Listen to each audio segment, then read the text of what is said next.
Open source learning এর পক্ষ থেকে সকলকে স্বাগত জানিয়ে শুরু করছি আমাদের আজকের ভিডিও। আজকের ভিডিওতে আমরা মাইক্রোসফট এক্সেলের ভিলুকআপ ফাংশনটি নিয়ে আলোচনা করব। পূর্বে আমরা আমাদের দুইটি ভিডিওতে ভিলুকআপ এক্সাক্ট ম্যাচ এবং ভিলুকআপ অ্যাপ্রক্সিমেট নিয়ে বিস্তারিত আলোচনা করেছিলাম। ভিডিও দুইটির লিংক ডেসক্রিপশন বক্সে দেওয়া আছে, চাইলে সেখান থেকে দেখে নিতে পারেন। ভিলুকআপ মাইক্রোসফট এক্সেলের একটি বিস্তৃত ফাংশন হওয়ায় আমরা আমাদের ভিলুকআপ ফাংশনটি নিয়ে আলোচনাকে কয়েকটি ভাগে ভাগ করেছিলাম। আজকে আশা করছি আমাদের শেষ ভাগ সম্পন্ন হবে।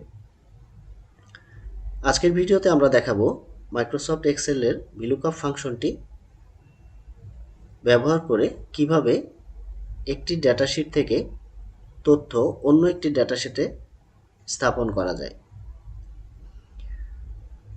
বিষয়টিকে উপস্থাপন করার জন্য আমি ডেটাবেস 1, ডেটাবেস 2 এবং ডেটাবেস 3 নামে তিনটা ডেটাশিট রেডি করেছি, যেখানে প্রথম ডেটাবেস 1-এ আমার কিছু এমপ্লয়ীদের আইডি, নেম এবং এজ দেওয়া আছে। ডেটাবেস 2-এ এসে ID, designation, post, salary, location দেওয়া আছে এবং ডেটাবেস 3-তে এসে এমপ্লয়ীদের নেম, ফোন নাম্বার এবং ইমেল অ্যাড্রেস দেওয়া আছে। প্রবলেম 3-তে এসে আমি প্রবলেমটা এমনভাবে ক্রিয়েট করেছি যেন আমি এই আইডির ঘরে ডেটাবেস 1, 2 এবং 3-তে থাকা যে কোনো একটি আইডি যখন ইনপুট করলে বাকি তথ্যগুলো যেন আমার অটোমেটিক্যালি চলে আসে। তো ভিলুকআপ ইউজ করার জন্য আমরা ইকুয়াল সাইনটি দেওয়ার পরে ভিলুকআপ ফাংশনটিকে নিয়ে আসব। নিয়ে আসার পরে লুকআপ ভ্যালু, যেটা নিয়ে আমরা আমাদের পূর্বের ভিডিওতে দেখিয়েছিলাম যে লুকআপ ভ্যালু কোনটা, টেবিল অ্যারে কোনটা, কলাম ইন্ডেক্স নাম্বার কোনটা হয়। তো লুকআপ ভ্যালু হচ্ছে আমার যে ভ্যালুকে কেন্দ্র করে আমি বাকি ইনফরমেশনগুলোকে নিয়ে আসব, সেটা হচ্ছে আমার লুকআপ ভ্যালু। অর্থাৎ এখানে আমার লুকআপ ভ্যালু হচ্ছে আমার আইডির ঘর, যে ঘরে আমি আইডি বসাবো। তো এখানে আমি আইডির ঘরটা সিলেক্ট করে নিলাম, এরপর কমা, এরপর হচ্ছে আমার টেবিল অ্যারে। টেবিল অ্যারে হচ্ছে আমার, যেহেতু আমি এখানে এখন নাম নিয়ে আসতে চাচ্ছি, আমার এমপ্লয়ীদের নেম নিয়ে আসতে চাচ্ছি, তো ডেটাবেস 1 থেকে আমি এমপ্লয়ীদের নেম নিয়ে আসব এবং ডেটাবেস 1-এ যাওয়ার পরে আমি প্রথম থেকে শুরু করে দ্বিতীয় সেলে আমার নেমের অপশনটি আছে, তাই দ্বিতীয় সেল পর্যন্ত সিলেক্ট করে নিচ্ছি। এটাই হচ্ছে আমার টেবিল অ্যারে। এরপরে কলাম ইন্ডেক্স নাম্বারটা হচ্ছে আমার যে সেলে আমার ওই তথ্যটি আছে, যে তথ্যটিকে আমি নিয়ে আসতে চাচ্ছি। যেমন আমি এই মুহূর্তে নেম নিয়ে আসতে চাচ্ছি, আমার এমপ্লয়ীদের নামগুলোকে আমি নিয়ে আসতে চাই বা দেখতে চাই, তাই এখানে কলাম ইন্ডেক্স নাম্বার হচ্ছে আমার 2, কারণ এই ডেটাশিটে আমার 2 নম্বর সেলে এমপ্লয়ীদের নেম দেওয়া আছে। তো আমি এখান থেকে 2 দিয়ে দিলাম, এরপর কমা দেওয়ার পর আমি এখান থেকে চাইলে এক্সাক্ট ম্যাচ সিলেক্ট করে দিতে পারি, কারণ আমি এক্সাক্ট ইনফরমেশনটাই চাচ্ছি এবং এখানে এক্সাক্ট ইনফরমেশনটাই দেওয়া আছে।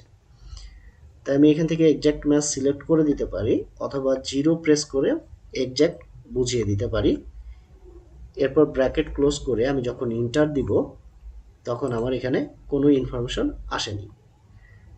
কেন আসেনি কারণ হচ্ছে আমার আইডির ঘরে আমি এখন পর্যন্ত কোনো আইডি দিইনি।